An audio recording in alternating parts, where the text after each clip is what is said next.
The round shield appeared across northern Europe in the 8th century and was common in Viking and Anglo-Saxon warfare for nearly 3 centuries. Made from light wooden planks, rimmed in leather, and reinforced with a central iron boss, you can see round shields carved into the Gotland picture stones, where ships and warriors are shown carrying round shields, one of the earliest depictions of Viking arms and battle scenes.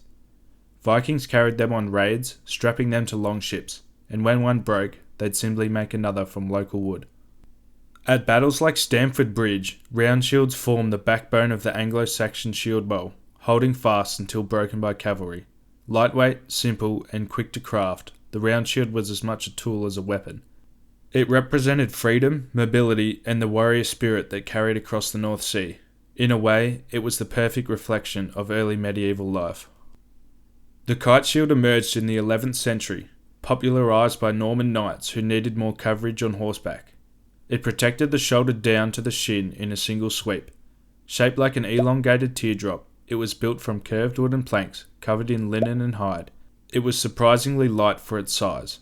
The long tip helped deflect sword strikes, while the rounded top fit neatly under the arm for control. In the Bayeux tapestry, you'll spot these instantly. Those tall, almond-shaped shields carried by Norman cavalry charging uphill at the Battle of Hastings. Their designs were simple but bold, crosses, stripes, or family symbols painted in red and black. The kite shield marked the transition from footmen to mounted warriors. The kite shield was a hallmark of early knighthood. It became a staple of both European and Crusader warfare. Wherever mounted knights fought, this shape likely rode with them. The heater shield appeared in Western Europe around the 13th century, as armour got stronger and the need for larger shields began to fade. It generally had a flat or curved top and a pointed triangular base. Smaller and more triangular than the kite shield, it was light enough to carry into long battles, but still big enough to block arrows or lances. Knights could hold it close to the body, letting the curved surface glance off strikes instead of absorbing them directly.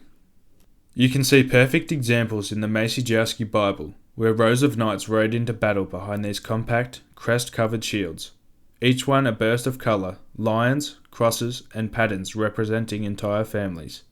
At battles like Crécy, some knights still carried these smaller shields, offering protection while letting them manoeuvre freely in heavy armour.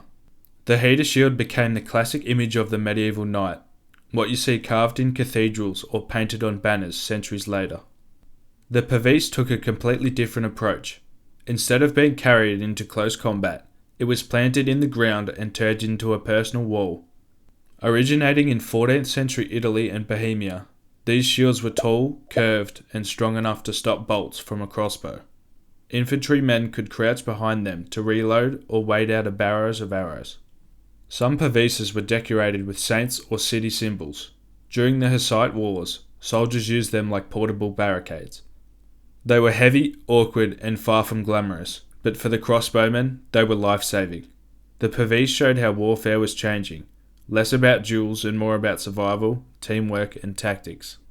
The buckler is what happens when a shield becomes a weapon. Emerging across Europe in the 13th century, it was about the size of a dinner plate, had a raised central boss, and also a thick rim for deflecting blows. In the right hands, it was incredibly effective. It was usually metal and designed for speed. Fighters used it to parry, trap, and strike, moving it constantly like an extension of the sword itself. The I-33 fencing manual shows monks and students training with sword and buckler, the earliest known martial arts guide in Europe. Bucklers were also carried by soldiers in brutal clashes like the Battle of Vernet, where close infantry combat made compact shields invaluable. The buckler wasn't just for the battlefield, it was also a weapon of daily life, carried by travellers, soldiers off duty, or townsmen walking home at night. It was small enough to hang from the belt, yet strong enough to turn a blade. The Targe. Originally the word Targe referred to many kinds of shields used across medieval Europe. In Scotland, it came to mean a distinct round Highland shield that carried medieval tradition into the Gunpowder Age.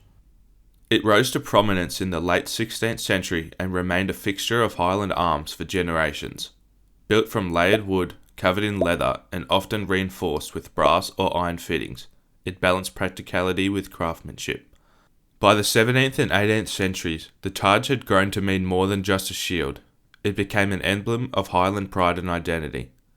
A well-known example appears in the 18th century portrait of Alistair Grant, champion to the Laird of Grant, where he stands armed with the Targe, representing the Highland warrior at his cultural height. Even as muskets and artillery came to dominate battlefields, the Targe lived on, seen as late as Culloden in 1746, where Highlanders carried them one last time. Against firearms, it offered little real protection, yet remained a symbol of courage, heritage, and defiance, carrying the memory of older ways into a changing world. That's all for this video. If you enjoyed it, feel free to subscribe as I post new videos each week.